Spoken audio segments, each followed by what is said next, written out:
Seorang suami, seorang isteri telah pun curang pada 30 hari bulan 8. Suami kepadanya telah menjatuhkan talak 1 kepada isteri.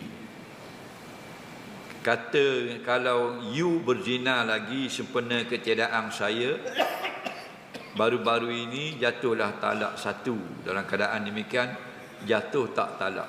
Kalau dilapaskan taklid dulu, mu'allaq dibuat ke dia, jatuh. Kalau dibuat dahulu taklid, kemudian tak jatuh yang baru. Okey.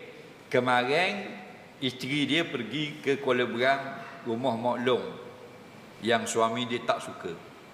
Suami dia tak suka Mak Long Kuala Berang. Faham? Kemarin bini dia pergi.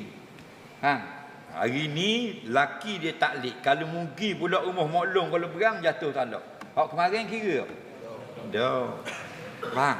Okey? Kalau sebelum ni dak kau. Kalau dak panggil taklid gitu. Faham? Kalau sebelum ni mu ada pergi Kuala Berang, jatuh talak, dak jatuh kau.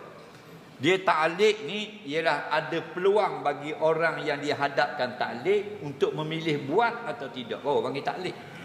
Faham? Lepas pada hari ni kalau mugi pula rumah Mak Long Kuala Berang, jatuh 1 talak. Ada pilihan tak bini dia? Ada pilihan. Kalau nak jatuh talak, pergi. Tak boleh jatuh talak, tak pergi, kan ada pilihan. Nak. Jadi kalau tak ada pilihan, tak jatuh. Contohnya dia taklid gini, lepas pada hari ni kalau mu bernafas, jatuh talak. Dia jatuh. Dia bini tak mau nafas. Tahan tak boleh jatuh talak, dah kelelah tahan nafas. Tak boleh gitu, faham? Okey? Biar ada pilihan. Nak pilih, nak awak jadi jatuh talak, aku buat benda ni. Kalau aku nak jaga perkahwinan aku tak buat benda ni. Ada pilihan. Dia pergi buat juga, jatuh talak.